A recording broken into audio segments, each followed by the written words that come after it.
नमस्कार, मैं मनीष स्वागत करता हूँ आपको अपने इस यूट्यूब चैनल पे। दोस्तों अपन ज्योग्राफ़ी का सीरीज देख रहे हैं और अपन अनअकैडमी से भी जुड़े हैं। तो अगर आप मुझे फॉलो करना चाहते हैं अनअकैडमी के प्लेटफॉर्म पे, तो मेरा ये आईडी है जिसको आप फॉलो कर सकते हैं मनीष कुमार के नाम से, ठीक है।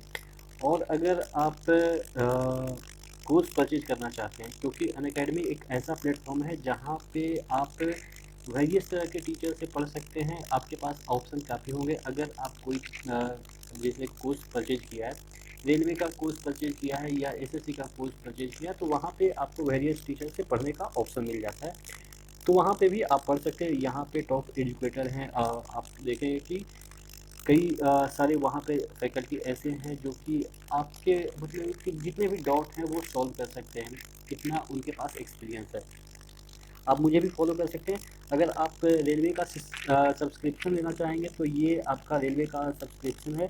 1 मंथ का आप देखेंगे कि यहाँ पे आपको मिल जाएगा 1000 रुपया में 1 मंथ का। और अगर 1 ईयर का लेना चाहेंगे तो आपको यहाँ पे 50% का ऑफ मिलते हुए आपको 5000 में ये कोर्स मिल जाएगा। और अगर मेरा जो प्रोमो कोड है वो अगर आप अप्लाई करते हैं, तो आपको वहाँ पे 10% ऑफ मिल जाएगा, ठीक है। यानी कि 10% का अगर ये वाला कोड आप यूज़ करते हैं तो आपको 10% का ऑफ मिल जाएगा, ठीक है। तो अगर आप वहाँ से कोर्स परचेज करना चाहते हैं तो वहाँ से कर सकते हैं। तो अब आते हैं अपने जो क्वेश्चन पे, जो कि आज अपन लोगों को करना है, ठीक है। यहाँ पे आते हैं। आज का जो क्वेश्चन है यहाँ पे देखिएगा। पहला क्वेश्चन है, महासागरीय गर्तों की सर्वाधिक संख्या किस महासागर में है। देखिए, अगर हम बात करें महासागरीय गर्त की, यानी कि गर्त क्या होता है, ट्रेंच, जिसको हम इंग्लिश में बोलते हैं। आपसे प्रश्न पूछा जाता है कि सबसे गहरा ट्रेंच यानी कि सबसे गहरा जो गर्त है वो कौन से महासागर में है। प्रशांत महासागर में है। और सबसे ज़्यादा गहरा तो है ही है, कौन सा, मेरियाना ट्रेंच, जो कि आपको पता है, मेरियाना गर्त जिसको हम हिंदी में बोलते हैं। लेकिन अगर सबसे ज़्यादा यानी कि नंबर ऑफ ट्रेंचेज की बात करें, तो पर भी प्रशांत महासागर में सबसे ज़्यादा है, ठीक है। तो ये क्वेश्चन आपको समझ में आ गया। अगला क्वेश्चन है, पोर्ट ब्लेयर के समीप की स्थित प्रवाल वृत्ति मृत हो रही है। देखिएगा, जो आपका ये इंडिया है, यहाँ पे अंडमान निकोबार द्वीप समूह है। ये आपका अंडमान है जो कि 3 पार्ट में बटा है, नॉर्थ अंडमान, मिडिल अंडमान और साउथ अंडमान। और निकोबार इसके नीचे है। तो निकोबार के पास जो प्रवाल वृत्ति है वो नष्ट हो रहा है। ऐसा क्यों हो रहा है? तो आपके ऑप्शन क्या दे रखे हैं, अत्यधिक मत्स्यन के कारण, भूमंडलीय ऊष्मन के कारण, यानी कि भूमंडल का जो ऊष्मा बढ़ रहा है उसके कारण, या अत्यधिक जहाज रानी के कारण, जो आपके जहाज वगैरह चलते हैं पानी में उसके कारण मर रहे हैं, या लकड़ी के बुरादे की अत्यधिक क्षेपण के कारण, यानी कि लकड़ी का जो बुरादा है वो वहाँ पे ज़्यादा फैलाया जा रहा है, जिसके कारण ये प्रवाल वृत्ति मर रहे हैं।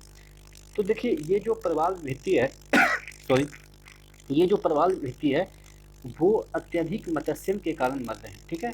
वहाँ पे मत्स्यन मतलब कि वहाँ पे फिशिंग ज़्यादा होती है, मछुआरे ज़्यादा जाते हैं, जिसके कारण ये जो पोर्ट ब्लेयर के पास का जो सॉरी, ये पोर्ट ब्लेयर जो साउथ अंडमान है उसमें स्थित है, ठीक है, साउथ अंडमान में।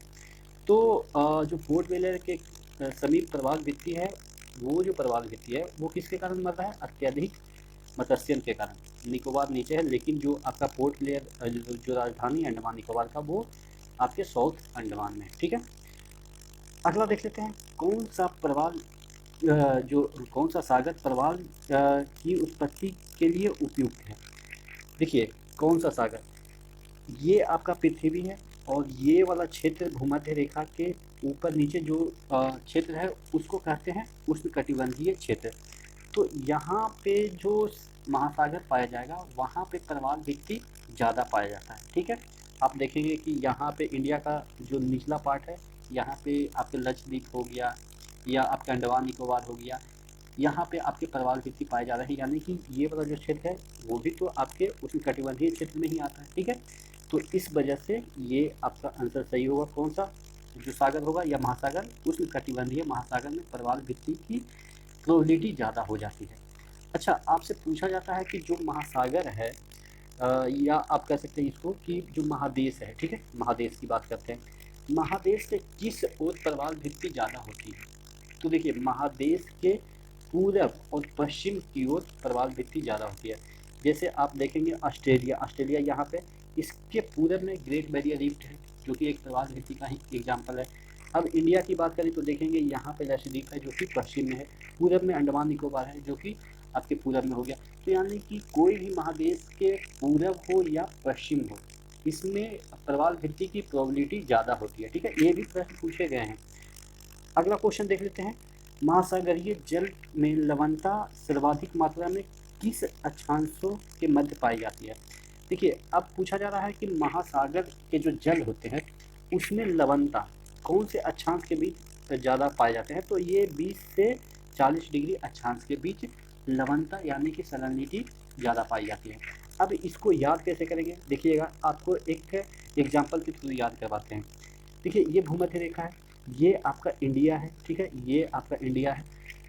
अब देखिए इंडिया के ऊपर यहाँ पे वेस्ट में आपका मृत सागर है, उसके बाद कैस्पियन सी है। ठीक है, तो ये आपका कहाँ पे है, आप देखेंगे कि 37 डिग्री ऊपर तक तो इंडिया ही है, और इसी के आसपास पैरेलल में पीछे जाएंगे तो आपका कैस्पियन सी है। अब देखिए कैस्पियन सी कहाँ पे आ गया, ये 20 से 40 डिग्री अक्षांश के ही बीच तो आ रहा है कैस्पियन सी। और आपको पता है कि कैस्पियन सी में सैलिनिटी काफ़ी है, हाई है, और यहाँ पे मृत सागर भी पाए जाते हैं। मृत सागर में भी काफ़ी सैलिनिटी ज़्यादा है, यानी कि वहाँ पे लवणता ज़्यादा है। तो ये जो लवणता वाला जो क्षेत्र है वो तो आप देख रहे हैं 20 से 40 डिग्री के ही बीच जो अक्षांश है, ठीक है, उसके बीच लाई कर रहा है। तो यानी कि आपके जो आंसर होंगे वो 20 से 40 अक्षांश के बीच जो लवणता है वो ज़्यादा पाई जाती है। ठीक है, याद करने का एक एग्जाम्पल भी मैंने दे दिया है, जो मृत सागर है या कैस्पियन सी है, ये सभी कहाँ पे लाई करते हैं, उसके रिस्पेक्ट में आप चीज़ों को याद कर सकते हैं। अगला क्वेश्चन की ओर बढ़ते हैं, किस महासागर की लवणता सबसे अधिक है। देखिए अब पूछा जा रहा है कि कौन से महासागर, जैसे आपके तो पते हैं कि कितने महासागर हैं। जब आपको ये पता है कि महासागर कितने हैं तो पूछ दिया गया है कि सबसे ज़्यादा लवणता किस महासागर में है। महासागर की मैं बात कर रहा हूँ, सागर की बात नहीं कर रहा हूँ, जैसे कैस्पियन सी है या डेड सी है, इसकी मैं बात नहीं कर रहा हूँ, महासागर की बात कर रहा हूँ। और जितने भी महासागर हैं उसमें अगर पूछा जाए कि सबसे ज़्यादा लवणता किस में है तो अटलांटिक में है, और सबसे कम लवणता की बात करें तो आर्कटिक में है। और ये आर्कटिक कहाँ पे है, ये आपके ऊपर वाला जो महासागर है, आप कह सकते हैं नॉर्थ पोल वाला महासागर है, उसी को कहते हैं आर्कटिक महासागर। तो आर्कटिक में क्यों कम है और यहाँ पे क्यों ज़्यादा है, इसके पीछे का रीजन समझते हैं, इसके पीछे का जो साइंस है उसको समझने की कोशिश करते हैं। देखिए अटलांटिक महासागर यहाँ पे है आपके कह सकते हैं ये आपके north America, south America, Europe, और ये आपके यूरोप, और ये नीचे हो गया अफ्रीका। ये 4 महादेश के बीच में अटलांटिक महासागर है। अब ये अटलांटिक महासागर इतना आप कह सकते हैं ओपन है कि यहाँ पे जो सूरज की रोशनी है वो लंबवत पड़ेगी तो बाष्पीकरण ज़्यादा होगी, बाष्पीकरण ज़्यादा होगी तो लवणता ज़्यादा होगी। क्योंकि अगर आप एक कटोरे में पानी रखते हैं उसमें थोड़ा सा नमक घोल देते हैं, और दूसरे कटोरे में एक पानी रखते हैं उसमें भी नमक घोल देते हैं, और एक को धूप में रख देते हैं तो सूख जाएगा, तो उसमें क्या होगा कि थोड़ा सा जो पानी होगा उसमें सैलिनिटी ज़्यादा हो जाएगी। ऑब्वियस है, गर्मी के कारण बाष्पीकरण होता है, उसके बाद सैलिनिटी बढ़ जाती है। तो यहाँ पे भी इवापोरेशन ज़्यादा हो गया, क्योंकि जो ओपन एरिया है अटलांटिक महासागर के वो ज़्यादा मिल रहे हैं, इसकी वजह से इसका इवापोरेशन ज़्यादा हो गया, तो इसकी वजह से इसकी जो लवणता है वो हाई हो गई। लेकिन आर्कटिक महासागर में आप देखेंगे कि वहाँ पे इवापोरेशन होता ही नहीं। क्यों? क्योंकि वहाँ पे तो एकदम से ठंडी होती है, तो इवापोरेशन की मतलब की क्षमता ही काफ़ी कम होती है। ठीक है, जिस और वहाँ पे आपके शुद्ध जल भी पाए जाते हैं। ठीक है, तो इसकी वजह से यहाँ पे सैलिनिटी सबसे कम है और यहाँ पे सबसे ज़्यादा है। ठीक है, तो आपको ये समझ में आ गया कि कौन से महासागर में सबसे ज़्यादा लवणता है और कौन से महासागर में सबसे कम लवणता है। अगला क्वेश्चन की ओर बढ़ते हैं, मृत सागर में उच्च लवणता का कारण क्या है। देखिए मृत सागर में उच्च लवणता का कारण मैंने बताया कि मेन रीजन क्या होता है, बाष्पीकरण। तो ये आंसर क्या हो गया, बाष्पीकरण की उच्च दर। स्थिर जल ऐसा नहीं है कि अगर स्थिर कहीं पे रख देंगे, एक रूम में कटोरा में हम स्थिर जल रख देंगे तो वहाँ पे लवणता बढ़ जाएगी, नहीं बढ़ेगी। उसके लिए क्या होना जरूरी है, बाष्पीकरण होना जरूरी है। ठीक है, उच्च तापमान हो सकता है, लेकिन जब तक बाष्पीकरण ही नहीं होगा तो उच्च तापमान कुछ नहीं कर पाएगा। ठीक है, आप एक कुकर में रख दें पानी को और उसको बंद कर दें, बाष्पीकरण होगा ही नहीं। उच्च तापमान तो काफ़ी हो जाता है लेकिन वहाँ पे लवणता उसकी नहीं बढ़ेगी। ठीक है, न्यून वर्षा ये भी कोई रीजन नहीं है, तो आपके आंसर क्या हो जाएगा, बाष्पीकरण का उच्च दर। ठीक है, अगला क्वेश्चन की ओर बढ़ते हैं, कौन सी जलधारा ठंडी नहीं है। देखिए इसमें जो 3 जलधारा है, कैलिफोर्निया जलधारा, उसके बाद फॉकलैंड और उसके बाद पश्चिमी ऑस्ट्रेलिया। ऑस्ट्रेलिया में आप देखते होंगे कि ज़्यादातर ठंडे प्रदेश हैं, ठीक है। ठंडे प्रदेश में आप देखेंगे कि ऑस्ट्रेलियाई लोग गोरे गोरे रहते हैं, क्यों? क्योंकि ठंडे प्रदेश है। तो यानी कि उससे भी हम अनुमान लगा के याद कर सकते हैं कि पश्चिमी ऑस्ट्रेलिया की जो धारा है वो ठंडी है, ठीक है। पश्चिमी ऑस्ट्रेलिया की जो धारा है वो ऑस्ट्रेलिया धारा नाम ही है, पश्चिमी ऑस्ट्रेलिया धारा, वो ठंडी है। कैलिफोर्निया भी धारा ठंडी है, फॉकलैंड भी ठंडी है। तो कौन सी जलधारा गर्म है? अगुल हास जलधारा। अब ये प्रश्न पूछा जाता है कि जो अगुल हास जलधारा है वो कौन से महासागर में बहती है, ठीक है। एक प्रश्न तो ये बनेगा कि अगुल हास जो जलधारा है वो कैसी जलधारा है? ठंडी है, सॉरी गर्म है, ये गर्म है। याद कैसे करेंगे? हास, हास मतलब हरास। हरास कौन करता है? जो गर्म लोग होते हैं वही किसी को हरास करते हैं, ठंडे लोग तो एकदम से आराम से बैठे रहते हैं। तो हरास इस तरह से याद रखेंगे कि ये गर्म जलधारा है। अब ये कहाँ पे बहती है? हिंद महासागर में बहती है। एक प्रश्न ये भी पूछा जाता है किस द्वीप के द्वारा अग्रहास जलधारा दो भागों में विभक्त हो जाती है? तो ये आपके मेडागास्कर जो द्वीप है उसके द्वारा ये जो अग्रहास जलधारा है वो दो भागों में विभक्त हो जाती है। अभी हम एक पिक्चर के थ्रू इसको समझने की कोशिश करते हैं कि ये है कहाँ पे और ये मतलब कि ये है कहाँ पे और ये कैसे मेडागास्कर के थ्रू ये बट जाती है दो भागों में, ठीक है। यहाँ पे देखिएगा ये आपका ये हो गया मेडागास्कर, देखिएगा ये मेडागास्कर हो गया, मेडागास्कर द्वीप हो गया।